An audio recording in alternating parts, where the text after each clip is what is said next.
One, two, three, 4, 5 minutes with Wesley. Welcome to another episode of 5 Minutes with Wesley. And today I have a fabulous guest from Chicago, Illinois. We have Drew, aka Darby Lynn Cartwright. Welcome to the show, Drew. Hi, thank you so much for having me in my own home. Fabulous. It is Yeah, an honor to have you. You're a big name here in Chicago. I mean, you are Boys Town, basically. I So there you mean, go. I the mean, tops. I mean, a drag queen that can have real estate ads like 30 feet wide on Halstead. I mean, you've made it, right? Yeah, of course, Halsted and Broadway. I don't want you to forget the other two that were on Broadway, but yes, I've made it.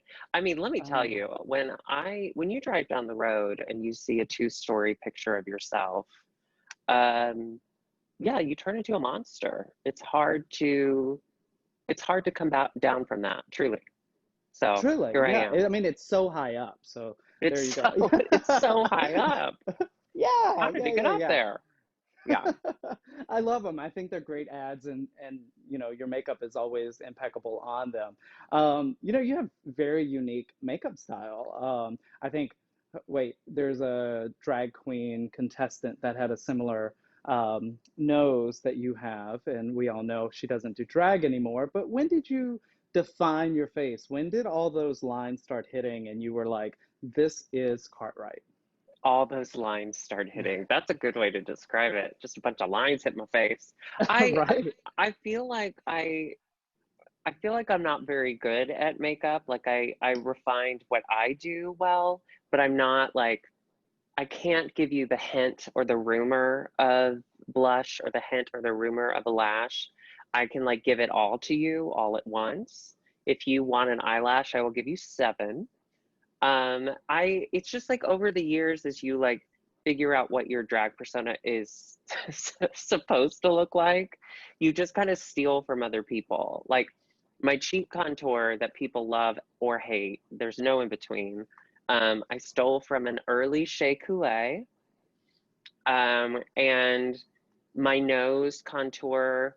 The trick to my nose contour, I stole from a local queen. It's all just little, nothing is mine, you know? Yeah. Nothing. Well, Nothing. I isn't stole it. isn't that the beauty of drag though? Like the behind the scenes, I think the best way to learn drag is to be in a dressing room behind, like in a bathroom of a bar.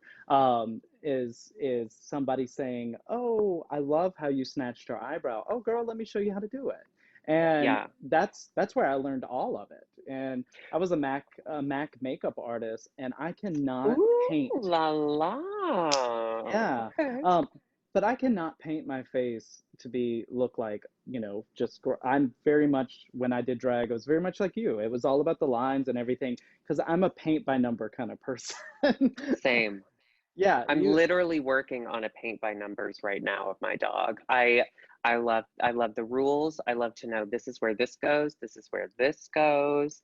Or like of course it's important to be in a room and learn from other people, but it's also as important, if not more important, that if you are a queen who has kind of figured out tips and tricks and you see a sister who may need a couple extra helping hands, you don't wait on them to get in the room. Sometimes you get in the room with them. Like, hey, why don't we have a mm, painting party? Do you want to like, let's get some mhm. wine and like just like play around with makeup, and then you can fix everything that's wrong with their face. That's what I did with Alexis Bevels, and she's more confident.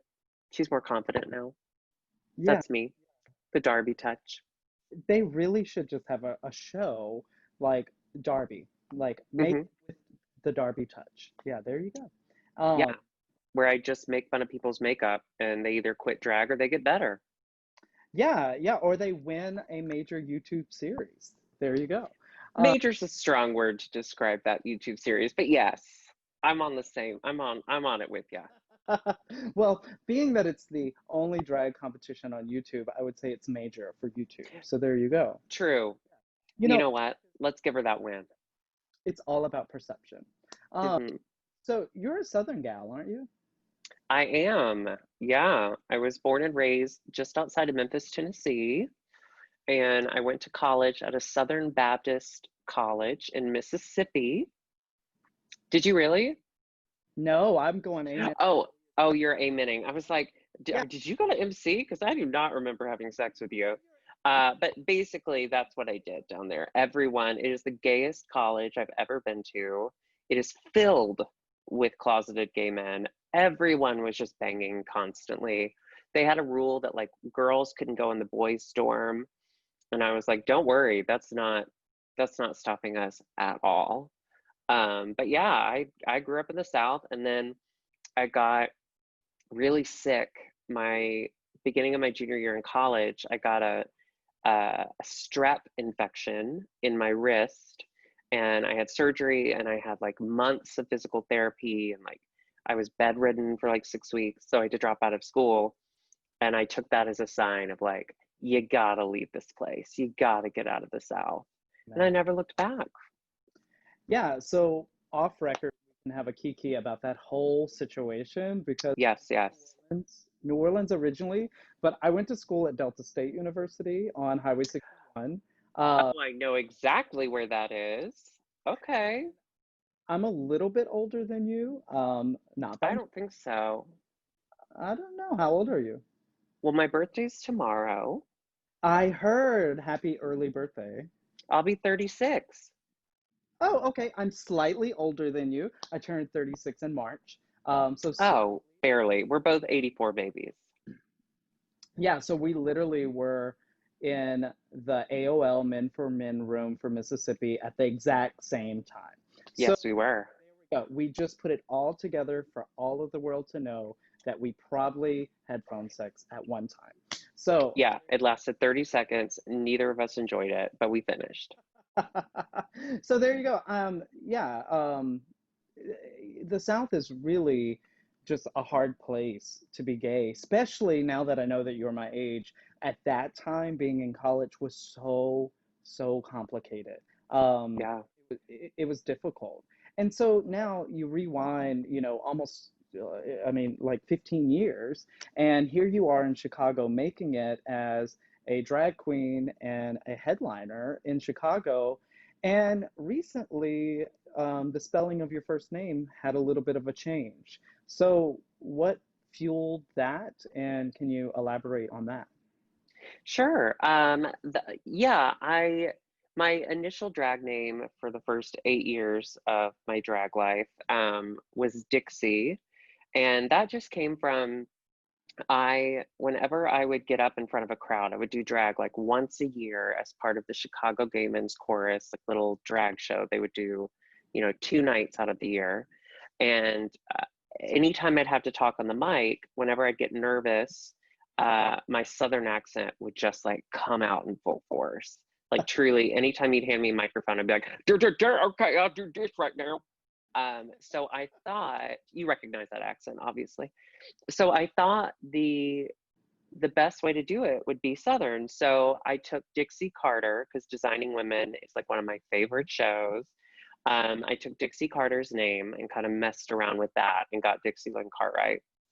And then through the recent movement, I mean, the Black Lives Matter movement has taken on kind of a new force in Chicago and specifically Chicago drag. And the creation of the Chicago Black Drag Council recently, they brought together performers and bars who either are not doing enough for the Black community or are actively harming the Black community. And me and Sidetrack were brought into that conversation. And Sidetrack for its just kind of general reputation within the Black community, and me for not changing that while working at Sidetrack. And during the drag council, I noticed that Lucy Stool, who I respect so, I mean, the respect level, I can't measure it. I respect her so much. And she and I have both, we have had private conversations about race and like how I can better serve the community and what am I doing wrong? How can I help? And even though we had never really talked about my name, I noticed in the council meeting specifically, she wasn't saying my name. She kept calling me D or D Lynn. And I was just like, oh my God, ding, ding, ding, ding, ding. And I know it sounds pretty, uh, it's, I don't know what the right word is. It's been pretty commonplace, I think, in the middle of all of this for white people just finally realizing things that we should have known long ago. And it just dawned on me that my name was not, does not have a great history, and it could possibly bring some people some pretty shitty feelings. And all I want to do is be a part of a community that makes everyone feel welcome and feel better, and specifically makes right the wrongs they've done against other people, specifically in this case, Black people. So I changed my name, and I want to be clear. I made the announcement that I was dropping Dixie the day before the Dixie Chicks did. So I just want to let you know that I saved the Dixie Chicks. That's all I'm saying. But I still wanted the D Lynn Cartwright. I felt like I had created a name, so I wanted something that was similar, but that was not harmful. And so actually it was Alexis Bevels. I was like, what do you think? And she's like, okay, hear me out. My uncle's name is Darby. I was like, stop right there. That is the dumbest name I've ever heard. I am in. I love it. I just was like, I'm in. So I changed it all. I made t-shirts announcing like my name is Darby. And I had people donate $25 or more to Brave Space Alliance. And if they did, I would pay for a t-shirt and I would send them a t-shirt. And I sold 25 shirts. I capped it at 25, and we raised $1,200, $1,250 for Brave Space. Awesome. So yeah, I feel like when someone does a name change, it's hard. It's hard for the person changing their name, but it's also hard for the fans or the friends, because they also have to change as well. And I feel like your name change was just like bloop, done, gone. It's the same amount of letters. It feels yeah. right. It didn't really feel like it changed. It felt like you just went up a level, like you leveled up your name. And I really, really appreciate watching that. Now, I feel like I heard rumors about maybe a year ago or before that, because you're the show director at Sidetrack, that Not show director. I am the host.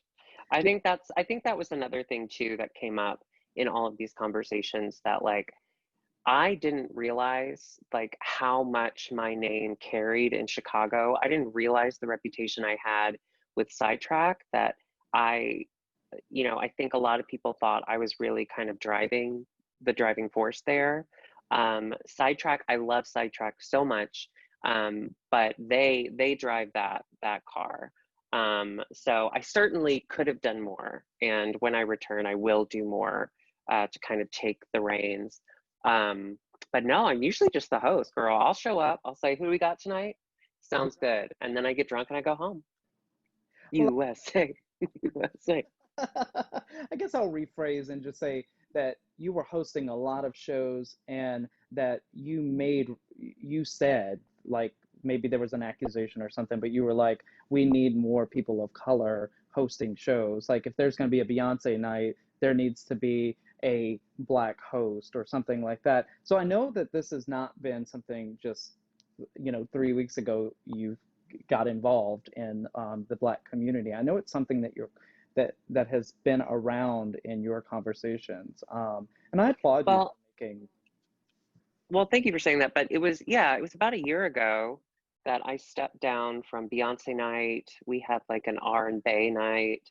And I was Sidetrack had never really had a drag queen host. Sidetrack never really had drag at their bar. They also did like I just had mentioned about the Chicago Gay Men's Chorus.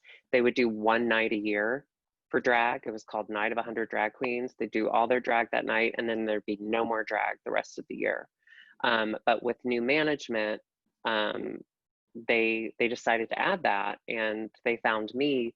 And so I just kind of became there, like, I'm now the host of Sidetrack. I host everything. I host everything. I host everything. And so when those nights were coming up, we just was like, yep, and I'll just host that, and I'll host that, and I'll host that. And honestly, it was just like talking to it was talking to the Black performers and the Black patrons about Beyonce night, about other nights that they perhaps don't feel as welcome, that I realized that I'm not only not doing justice to the Black community, I'm standing in the way.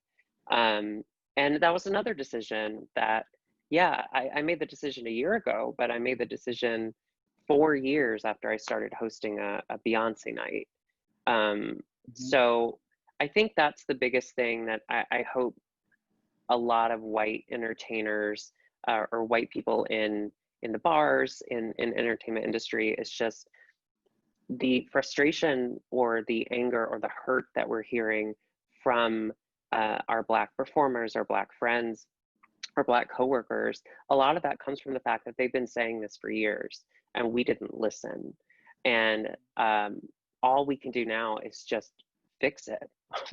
When they tell us, hey, this would really help a lot, let's find a way to make that happen, you know? And then in the interim, you have to investigate your behaviors, investigate every success you've had. Did you have a leg up in that? Is there a way to bring that success to someone else? And that's really what I've been working on in all of this. I want to return to Boys Town, and hopefully that name changes. Return to Boys Town in after we see all of those changes occurring. Mm. Yeah, and you said it's the Black Drag Alliance. The Chicago Black Drag Council. It's headed by Lucy and Joe Mama. Okay. You know, I think that's amazing that we have that now because Hmm. the biggest problem with the white community is not listening. But you can't listen if you're not in conversation with the Black community. If you're just pushing the Black community out and not, like you said earlier, not hurting them, but if you're not listening, then you are hurting because you're not allowing their voices to be heard. So I love that we have this now and that their voices are being heard, and I hope that we can continue moving forward in the drag community because the Black representation in the drag community is huge. It's just not seen the same way that the white is, and we see more white queens on all of these reality shows, and because a lot of white queens have more money to afford to do everything they have to do to go on these shows. But we need to see more Black people on television and RuPaul's Drag Race and all of these platforms. So thank you for everything you're doing with that, Darby, and I appreciate Yes. it. So let's Yeah. stop that conversation for a second and wrap up with just a little bit about you. So let's take Darby off for a second and go to Drew. And when in Memphis, Tennessee, little Drew, when did you know, like, hey, I'm different, I'm queer, there's something about me that's not like all the other ones? Um, it was probably, and this, it sounds bizarre, but I've heard other people say it this young. Like in kindergarten, I remember being with the girls at recess, giggling at the boys. And like you're in kindergarten, so obviously like your crush or whatever, it doesn't really mean much. It's not tied to your sexuality. But I was just drawn to like the feminine energy in the class, and I just really wanted to be with them. And uh, I just kind of knew from then on because, you know, my parents were very, because I have a twin who is straight, who is a pastor. We took very different paths, but he was like a boy's boy, and he, you know, played sports and always had only hung out with boys and never hung out with girls. And I was the opposite. And so, you know, growing up, I always had that from my parents of like, why can't you be more like your brother? Why can't you have friends like your brother? I would go on these sleepovers with my brother and his friends. Like they would force my brother to take me along, hoping that that would like make me want to hang out with boys. I mean, I did want to hang out with boys, but in a very different way. Um, so yeah, like really, really early. I've always been a pretty effeminate person. I was Yes. a very effeminate kid. Same. I have a younger sister. She's 2 years younger, and the only way I was allowed to play with like her Barbies was if I brought in like an action figure and I pretended like I was playing with that, so I could go in and I'd be like, oh, I'm gonna play Power Rangers with Amanda, and I'd take the Power Rangers into the room, hide them in one of the like Barbie houses, and then just play with the Barbies. That's just what you have to do sometimes. It is. It's so crazy to me too. Like I, I of course, like I grew up with, despite the fact that my parents weren't thrilled, and I grew up in a very Southern Baptist household, like I of course have a lot of privilege, and I had a lot of um things, working for me, like being white, being male, like coming from like a middle income family. But, you know, it is like sometimes do you watch like TV or movies and you're seeing these high school students going to prom with their like same sex partner, and their parents are like, good for you, we're so happy, and no one at school is bullying them. And you're like, what the fuck is this? I mean, like, I'm happy that they're having that experience. But oh my God, every day of middle school and high school was a terror that someone would find out something, someone would say something, like, ugh. Ugh, I, these I kids living their real lives.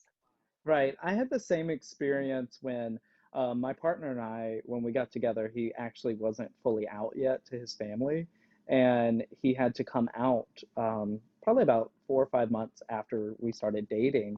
And I had the same feeling when he came out because they were like, it wasn't balloons and confetti, but it was very much like, that's great. We're wonderful. It's wonderful. We're glad you're happy. You have a partner. Oh, fabulous. Let's meet him. And I was like, wait, hold on. That was not my experience. No.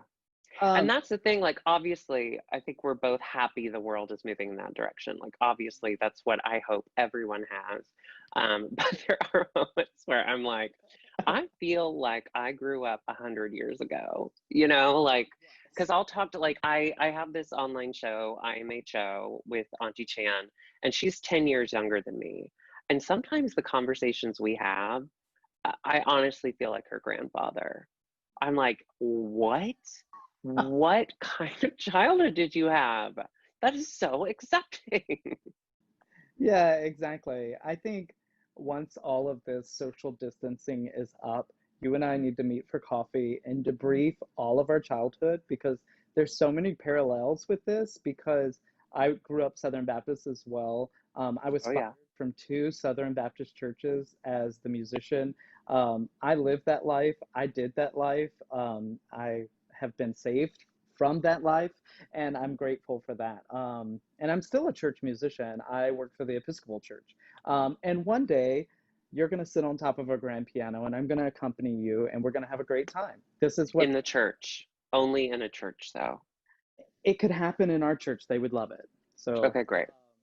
Keep yeah, me on the keep me on the list. yeah, I think it'd be a good thing to be on that list. I'm Um, in. So, with all that being said, I just want to tell you happy freaking birthday. Um, Thank you. I've kept the 36 pool warm for you, so I hope you're ready. I Uh, mean, yeah, I this is my last evening as a 35-year-old, and I have to say my back is feeling okay, my knees are okay, but I can tell tomorrow it's all downhill. that's really the truth, and I I'm so grateful that you spent your last 35th night with me. So I mean, come on. Yeah, And hopefully you're going to be maybe watching a finale tonight. I'm going Maybe. to be watching Shea Coulee get the crown. Yes, correct. Yes, you know what? I would be happy with that. I would be happy with Juju or Shay getting the crown. This will come out after, so we can edit this out. Yeah, we'll edit around it. Yeah, just edit around it. I mean, I would love for them to split the crown, and have Cracker just crying in the corner. But we'll see. I'm a Cracker fan. I love Cracker, but she's I am too. But she didn't win this TV show, ma'am. She did not. Oh, like, and this past episode, I just wanted her to say, you're first, you're third. Don't explain while you're doing what you're doing. I would have taken a piece of paper and wrote everyone's name and say, I'm going second, draw for it. But I think that's further proof. I think she's shown us all season long. She's not doing the TV show well. And you can't just play the game. You also have to play the TV show. And no one wants you to wear that crown if we didn't enjoy you on the TV show. I'm sorry, Cracker. We love you, but Yeah. not your vehicle. Yes. Well, this has been a pleasure, Drew. I really have enjoyed getting to know you a little bit better. And thank you for all you're doing in Chicago with the Chicago drag scene. And we love your name. I hope that everybody has told you that. We love Darby. For the most part, I've had a few people say, like, I'm not in love with it. And I'm like, well, you don't have a choice. It's done. Yeah. So Darby this, Darby that. Yeah, That's right. So thank you so much for watching, and thank you, Drew, for being on. And this has been another episode of 1, 2, 3, 4, 5 minutes with Wesley. Yeah. Yes! First person to sing it. I love it. Yes! Thank you so much. I sing it a lot. I really do. I just need you to know. I've sung that a lot. All right. Thanks for having me.